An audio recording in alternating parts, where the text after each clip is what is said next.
हिंदू लोगों की विशेषता है कि पंच महायज्ञ, 5 महायज्ञ इन्हें करना ही पड़ता है। और जो व्यक्ति ये पंच महायज्ञ ना करे वो हिंदू नहीं है। हम लोग साधारणतः कहते हैं हिंदू धर्म स्वाधीन धर्म है, मैं कुछ करूं तब भी हिंदू हूं, मैं कुछ नहीं करूं तब भी हिंदू। ये क्या बात हुई? तब तो मैं कुछ नहीं करूं तो कल क्रिश्चियन बोलेगा मैं भी हिंदू हूं क्योंकि मैं कुछ भी नहीं करता हूं आप लोगों के अनुसार, और मुसलमान बोलेंगे मैं भी हिंदू हूं क्योंकि मैं कुछ भी नहीं करता हूं आपके अनुसार, और अफ्रीका में जो भी जहां है सब बोलेगा कि मैं भी हिंदू हूं क्योंकि मैं कुछ नहीं। ऐसा नहीं है। हिंदू लोग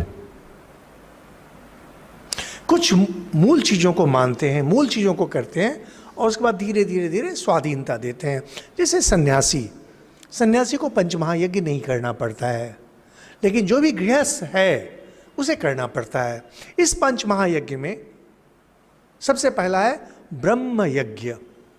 इसका नाम है ब्रह्म यज्ञ बोलते हैं, या ऋषि ऋण कहते हैं।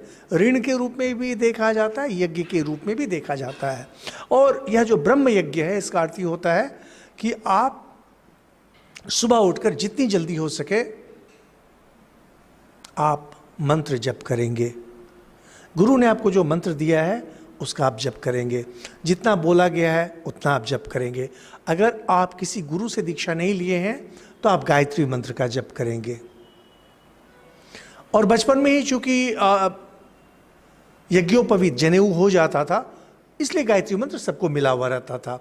और चूंकि जब तक उसको गायत्री मंत्र नहीं मिलता है यानी यज्ञोपवीत नहीं होता है तब तक उन्हें इन कर्मों को करने की आवश्यकता नहीं रहती थी।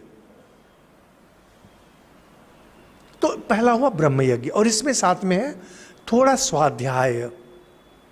जब आप घर में हैं तो आप उस धर्म ग्रंथ लेकर के गीता, उपनिषद, दुर्गा सप्तशती आदि का पाठ, हिंदी क्षेत्र में रामचरितमानस का बहुत प्रचलन है उसका पाठ, ये आपको नियमित करना है। जब आपके साथ पुस्तक नहीं है तो मन में जो स्तोत्र स्तव आदि आपको याद है उसको करना।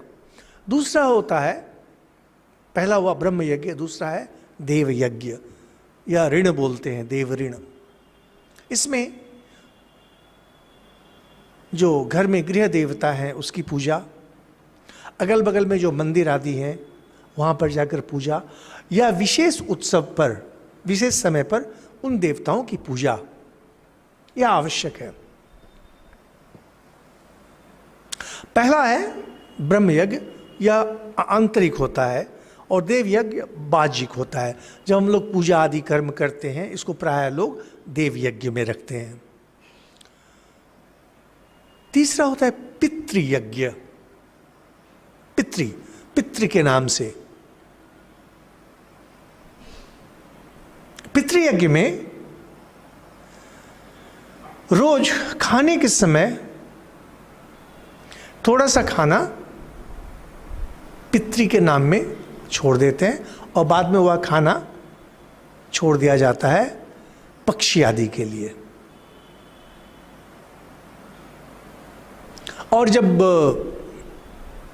महालय आदि के दिन पितृपक्ष वो पिंड दान करते हैं। चतुर्थ होता है मनुष्य यज्ञ, जिसमें आपको किसी अतिथि को खिलाना पड़ता है रोज। किसी गरीब को देखें, दरिद्र को देखें, या किसी की सहायता चाहिए उन्हें सहायता करनी पड़ती है। और अंतिम होता है, इसे बोलते हैं भूत यज्ञ। भूत यज्ञ में पशु पक्षी या उसके नीचे के जो प्राणी हैं उन्हें खिलाना पड़ता है। आप लोगों ने देखा होगा कि प्राय लोग चिड़िया को खिलाते हैं, चींटी को खिलाते हैं। ये पंच महायज्ञ हिंदू लोगों के लिए आवश्यक है, सबके लिए करना आवश्यक है, अत्यंत आवश्यक है। अगर यह नहीं किया जाए पंच महायज्ञ तो आप हिंदू नहीं हैं, आप पाप कर रहे हैं। और अगर आप सोचते हैं कि आप ये सब बिना किए हुए निकल जाएंगे, नहीं, ऐसा नहीं होगा, ये आपको पाप लगेगा। और इसमें से जो भी आप कोई एक अगर छोड़ दे रहे हैं, सकारात्मक दृष्टि से इसे यज्ञ कहा जाता है, नकारात्मक दृष्टि से इसे ऋण कहा जाता है। पर यह ऋण है और आपको यह ऋण चुकता करना है। अगर आप नहीं करते आप पाप कर्म कर रहे हैं। आप पर वह ऋण रहेगा और वह ऋण आपको मरने के बाद आपको डुबाएगा। आप बोलेंगे मैं मानता ही नहीं हूं मरने के बाद कुछ है।